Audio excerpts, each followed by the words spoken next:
नमस्कार, स्वागत है आपका। मैं हूं आरफा खानम शेरवानी। सबसे पहले हेडलाइंस। रक्षा, उड्डयन और खनन समेत 15 क्षेत्रों में एफडीआई नियम आसान। न्यूज चैनलों में 49% एफडीआई 5,000 करोड़ रुपए तक के लिए नहीं लेनी होगी एफआईपीबी की मंजूरी।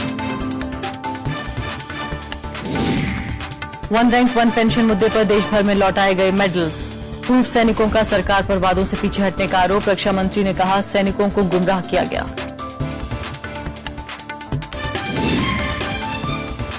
गुरुवार को 3 दिन के ब्रिटेन दौरे पर रवाना होंगे प्रधानमंत्री। $10 अरब के निवेश पर समझौते की उम्मीद।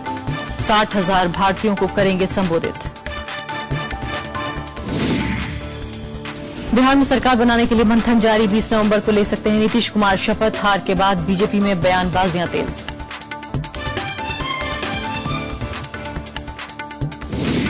और कर्नाटक में टीपू सुल्तान की जयंती पर विरोध प्रदर्शन। पुलिस से झड़प में एक की मौत, कई घायल। बीजेपी ने किया समारोह का बहिष्कार।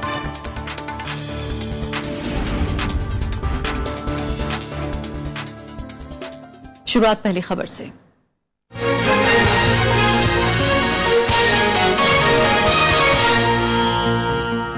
वन रैंक वन पेंशन योजना की अधिसूचना के विरोध में पूर्व सैनिकों ने आज दिल्ली समेत दूसरे राज्यों में अपने वीरता मेडल्स लौटाए। पूर्व सैनिकों ने केंद्र सरकार पर वादों से पीछे हटने का आरोप लगाया है और इस साल काली दिवाली मनाने का ऐलान किया है। वहीं रक्षा मंत्री मनोहर पार्रिकर ने कहा है कि पूर्व सैन्य कर्मियों को गुमराह किया गया है। पार्रिकर ने पूर्व सैनिकों को न्यायिक आयोग के सामने अपनी बात रखने की सलाह दी।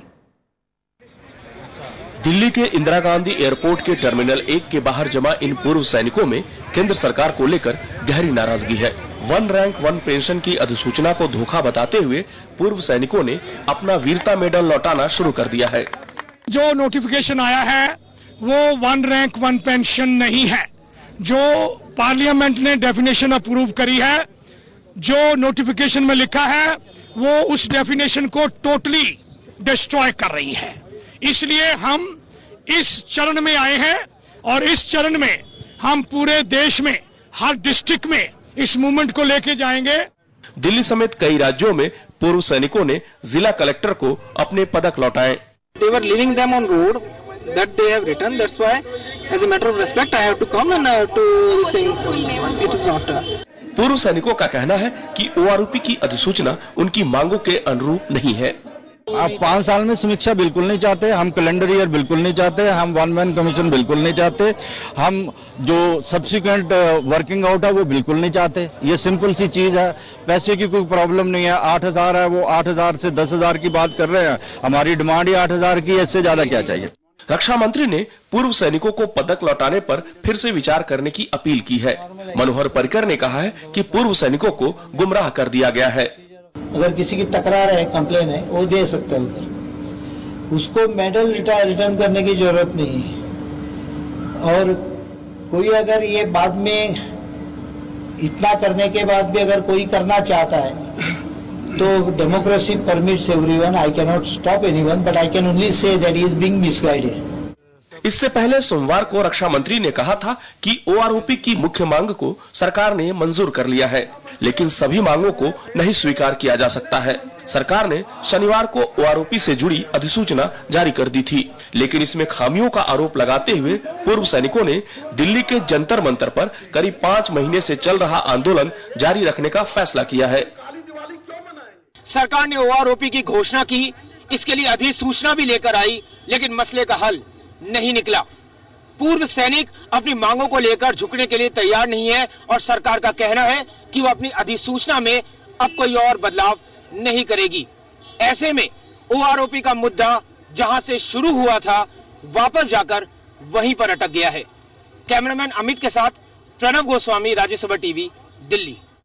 जी हाँ, मसला फिलहाल अटक गया लगता है, जैसे हमारे संवाददाता भी कह रहे हैं। रंजीत कुमार जी हमारे साथ मौजूद हैं, वरिष्ठ पत्रकार और खासकर रक्षा मामलों पर नजर रखते हैं अपनी। रंजीत कुमार जी, ये बताइए कि आखिर जो वजह बताई जा रही है आपकी नजर में वाकई जायज वजह है, और क्या आखिर सरकार ने एक जो बात नहीं मानी है वो क्या है?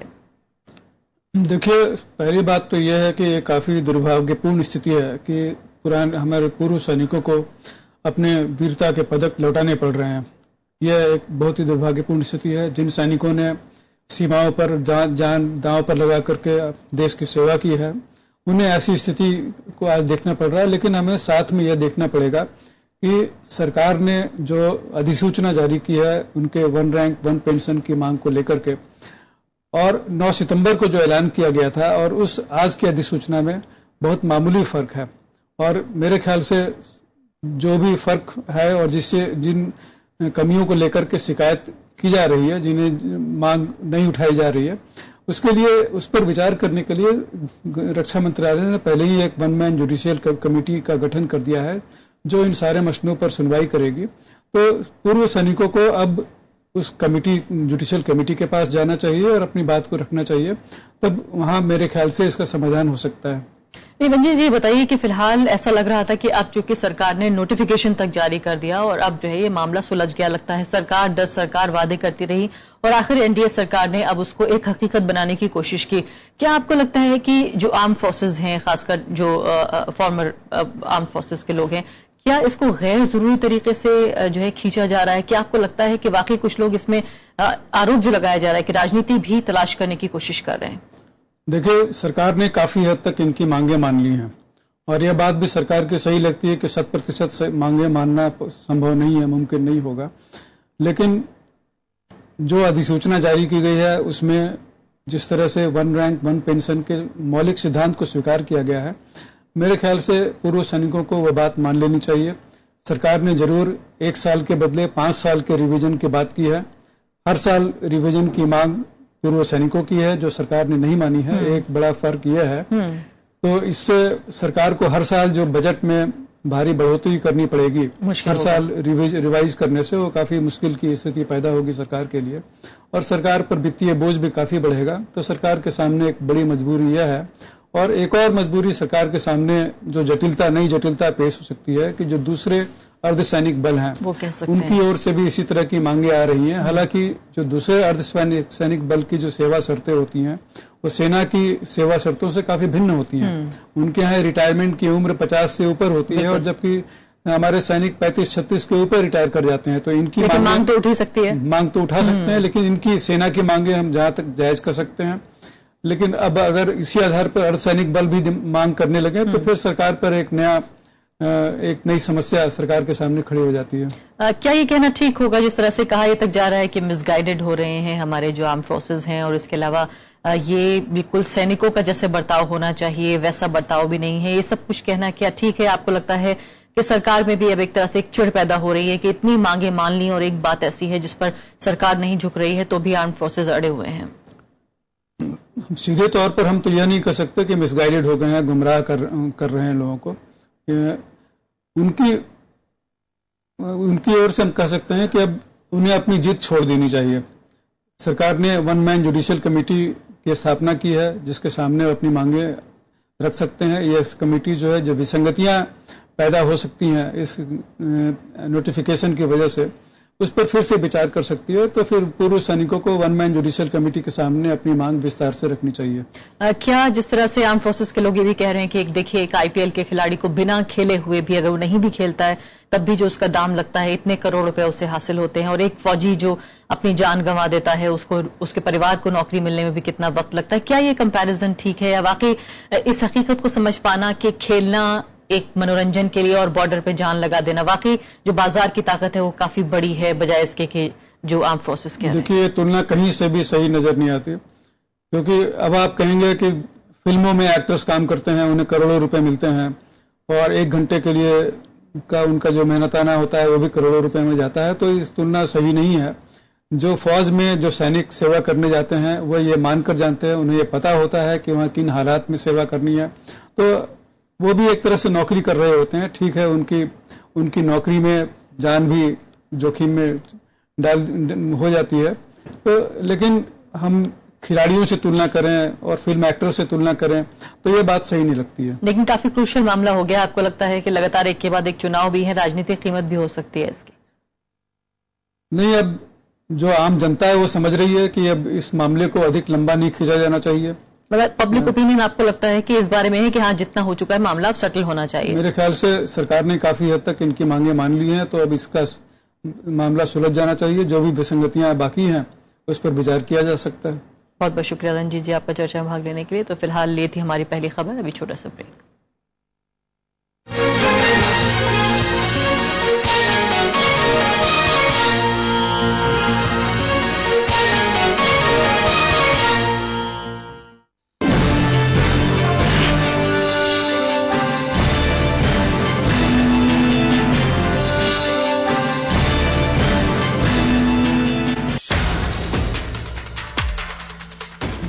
गुरुवार से प्रधानमंत्री का ब्रिटेन दौरा,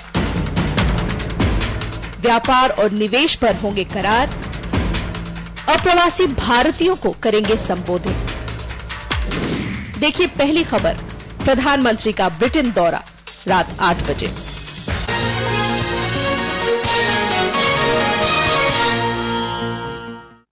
केंद्र सरकार ने विदेशी निवेश के क्षेत्र में बड़े सुधारों का ऐलान किया है। सरकार ने खनन, नागरिक उड्डयन, रक्षा समेत 15 क्षेत्रों में एफडीआई के नियम आसान किए हैं। रक्षा क्षेत्र में ऑटोमेटिक रूट से जरिए 49% के एफडीआई निवेश की छूट का ऐलान किया गया है। वहीं रीजनल एयर सर्विस में ऑटोमेटिक रूट से 49% तक विदेशी निवेश किया जा सकता है। सिंगल ब्रांड रिटेल में कंपनियों को ई कॉमर्स के जरिए उत्पाद बेचने की अनुमति दी गई है। सरकार ने 5,000 करोड़ रुपए तक के एफडीआई निवेश के लिए विदेशी निवेश संवर्धन बोर्ड यानी कि एफआईपीबी की मंजूरी की जरूरत को भी खत्म कर दिया है। पहले 3 करोड़ रुपए तक के विदेशी निवेश के लिए एफआईपीबी की मंजूरी जरूरी थी। गैर खबरिया चैनल में 100% एफडीआई निवेश की छूट का ऐलान किया गया है। न्यूज चैनल में एफडीआई की सीमा 26% से बढ़ाकर 49% कर दी गई है। डीटीएच और केबल नेटवर्क में 100% एफडीआई को मंजूरी दी गई है।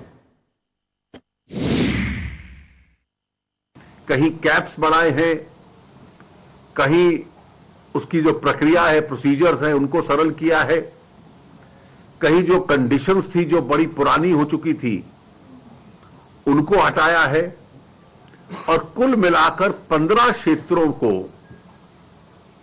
15 सेक्टर्स को प्रभावित किया इस निर्णय से, जिसमें से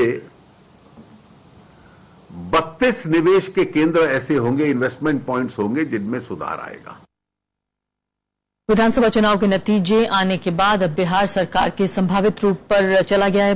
बिहार सरकार और महागठबंधन के नेताओं के बीच बैठकों का दौर चल रहा है। उप मुख्यमंत्री और मंत्री बनने और बनाने को लेकर भी मंथन जारी है। इस बीच ये भी कहा जा रहा है कि 20 नवंबर को नीतीश कुमार सीएम पद की शपथ ले सकते हैं। वहीं दूसरी तरफ करारी हार के बाद बीजेपी में बयानों का दौर तेज हो गया है। बिहार में अब सरकार के स्वरूप को लेकर चर्चा जोरों पर है। पटना में बैठकों का दौर जारी है। कौन बनेगा उप मुख्यमंत्री, किस पार्टी का होगा स्पीकर और किस किस को मिलेगा मंत्री पद, इस पर मंथन हो रहा है। उधर बीजेपी में हार के बाद बयानबाजी का दौर तेज हो गया है। बीजेपी की नेता हार का ठीकरा पार्टी आलाकमान और प्रधानमंत्री के सर फोड़ रहे हैं। प्रधानमंत्री से लेकर नीचे तक जितने लोग थे वे मर्यादा विहीन होकर हिंदुस्तान की राजनीति के क्षितिज पर छाए रहे। हम अपनी राह से भटक गए थे और जब राह से भटक गए थे तो गड्ढे में गिरना ही था। ये चिंता स्वाभाविक है, अगर नहीं तो ऐसा कैसे होता। मैंने तो राइटिंग ऑन द वॉल पहले ही देख लिया था।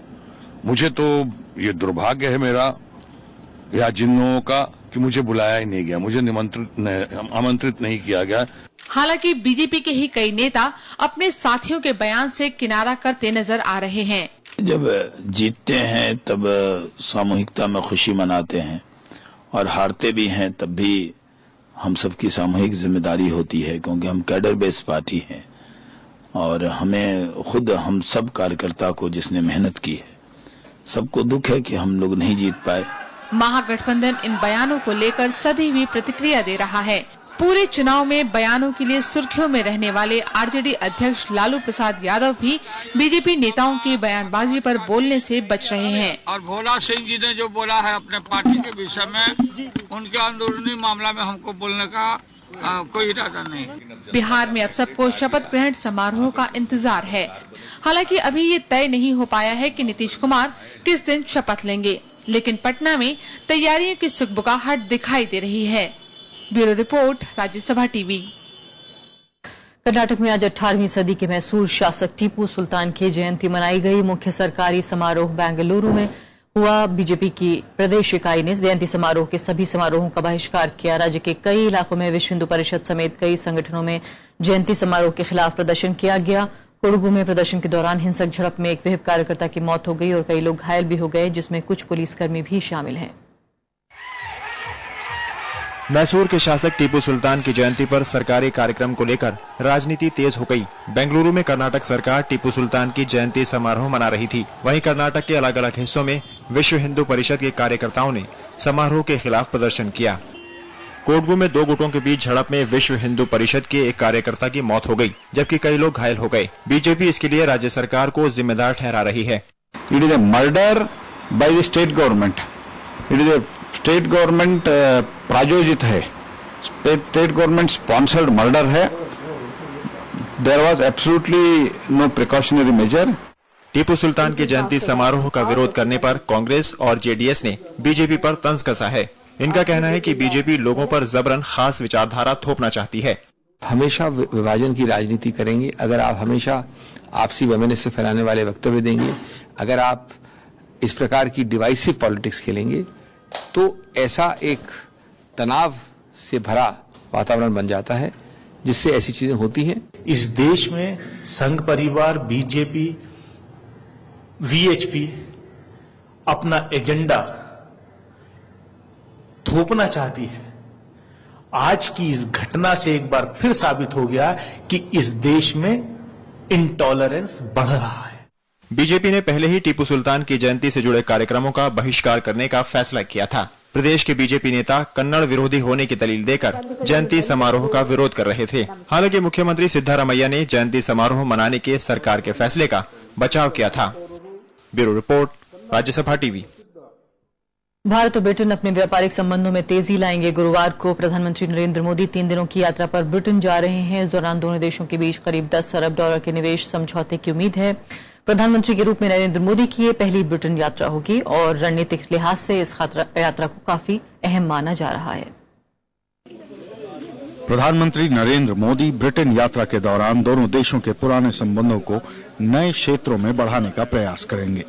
प्रधानमंत्री स्वच्छ ऊर्जा, स्वास्थ्य, रक्षा और आतंकवाद के खिलाफ लड़ाई में सहयोग पर जोर देंगे।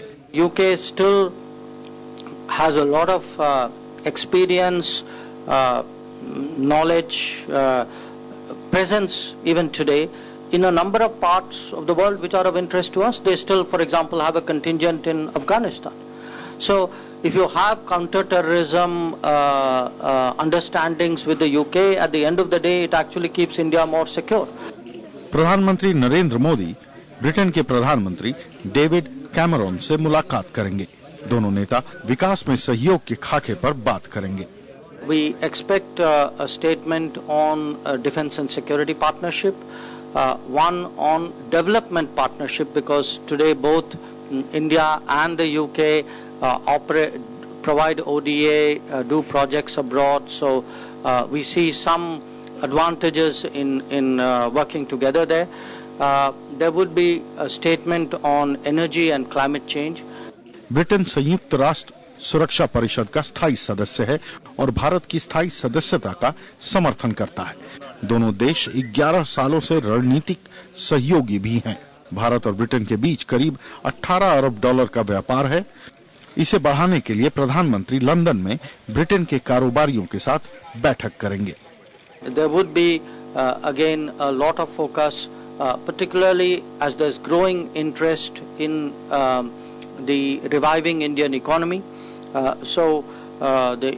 I think the message of the fact that it's getting easier to do business is resonating. So you will see business agreements, some of which would be announced at the business event during the visit. प्रधानमंत्री नरेंद्र मोदी के सम्मान में Britain की queen Elizabeth ने एक भोज का आयोजन किया है। प्रधानमंत्री नरेंद्र मोदी लंदन के वेम्बली स्टेडियम में ब्रिटेन में रह रहे भारतीयों को भी संबोधित करेंगे। साथ ही वे उस जगह पे भी जाएंगे जहां Bhimrao Ambedkar London school of economics में पढ़ाई के दौरान रहे थे। अखिलेश सुमन, राज्यसभा टीवी। केरल हाईकोर्ट के फैसले के बाद राज्य के वित्त मंत्री KM मणि के इस्तीफे की मांग अब तेज हो गई है। बीजेपी ने राजधानी तिरुवनंतपुरम में MK मणि के खिलाफ आज प्रदर्शन किया। विपक्षी वाम मोर्चा और कांग्रेस के नेतृत्व वाले संयुक्त लोकतांत्रिक मोर्चा के सहयोगी दलों ने भी वित्त मंत्री के इस्तीफे की मांग कर रहे हैं। ये लोग KM मणि के इस्तीफे के बाद इनकार के बाद मंगलवार को पार्टियों में चर्चाओं मुलाकातों का दौर जारी रहा। हालांकि कांग्रेस ने उनके खिलाफ तत्काल कार्रवाई से इनकार कर दिया। सोमवार को केरल हाईकोर्ट ने बार रिश्वत मामले में फंसे KM मणि के खिलाफ जांच जारी रखने का फैसला किया है और विशेष सतर्कता अदालत के दिए फैसले को बरकरार रखा था। केरल के वित्त मंत्री KM मणि के खिलाफ बार रिश्वत मामले में FIR दर्ज है। No, Congress is discussing with all the coalition partners, and we are already one round of discussion is over, and I think that we ask them to be available here for further consultation. Sri Lanka ने आज 126 भारतीय मछुआरों को रिहा कर दिया। तमिलनाडु के रहने वाले इन सभी मछुआरों को दीपावली के त्योहार के मौके पर मानवता के आधार पर रिहा किया गया। भारत ने भी 37 श्रीलंकाई मछुआरों को रिहा करने का फैसला किया है। दोनों देशों के बीच हाल ही में इस बारे में सहमति बनी थी कि जिसके बाद एक दूसरे की जेलों में बंद मछुआरों को रिहा करने का कदम उठाया गया। श्रीलंका नौसेना हालांकि इन मछुआरों की जब्त की गई नौकाओं को वापस नहीं करेगा। दोनों देशों के मछुआरे अक्सर मछली पकड़ने के लिए एक दूसरे की जल सीमा में प्रवेश कर ही जाते हैं। दिवाली से पहले बाजार में गिरावट का दौर जारी है। अंतर्राष्ट्रीय बाजारों में आई तेज गिरावट का असर घरेलू बाजारों पर भी साफ देखने को मिल रहा है। सेंसेक्स और निफ्टी में 1.5% तक की कमजोरी देखी गई।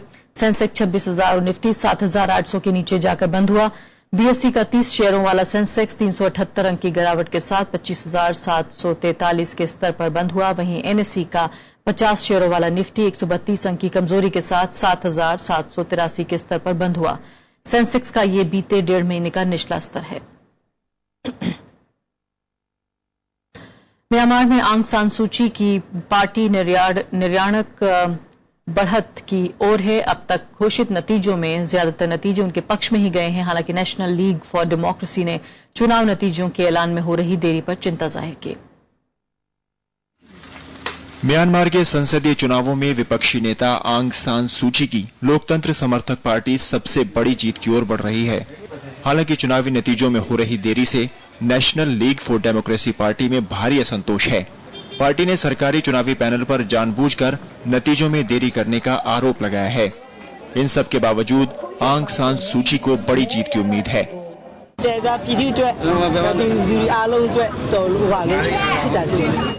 अब तक 664 सदस्य संसद की महज 50 सीटों पर ही नतीजे जारी किए गए हैं। NLD ने देश के 4 राज्यों की 164 सीटों में से 154 सीटों पर जीत का दावा किया है। वहीं निचले सदन की 88 सीटों के नतीजे का ऐलान कर दिया गया है। नेशनल लीग फॉर डेमोक्रेसी इनमें से 78 सीटें हासिल करने में कामयाब रही है। The process went better than many expected beforehand. It is also true, however, that more is needed, more reforms are needed to ensure that truly genuine elections can take place in the future. America ने भी Myanmar में सत्ता परिवर्तन का स्वागत किया है। The United States congratulates the people of Burma on the election and commend all of the people and institutions in the country who worked together to hold a peaceful and historic election. रविवार के चुनाव को 25 सालों का सबसे लोकतांत्रिक चुनाव माना जा रहा है। इस चुनाव में बड़ी तादाद में लोगों ने हिस्सा लिया। मतदान में 80% से ज्यादा मतदाताओं ने भाग लिया। चुनाव में 90 पार्टियों के कुल 6,000 उम्मीदवार मैदान में थे। उच्च सदन और निम्न सदन की 664 सीटों में से 25% सीटें मिलिट्री प्रतिनिधियों के लिए आरक्षित हैं, जिनके लिए वोट नहीं डाले गए। म्यांमार में 2011 से सेना समर्थित यूनियन सॉलिडेरिटी डेवलपमेंट पार्टी सत्ता में थी। Bureau report, Rajya Sabha TV.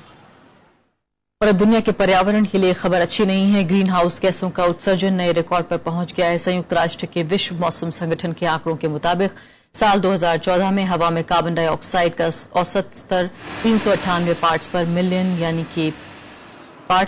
यानी कि ppm था और एक साल पहले ये स्तर 396 पर था। इस साल मार्च में ये आंकड़ा 400 ppm पर पहुंच गया। औद्योगिक क्रांति के बाद कार्बन डाइऑक्साइड का उत्सर्जन 143% बढ़ा है।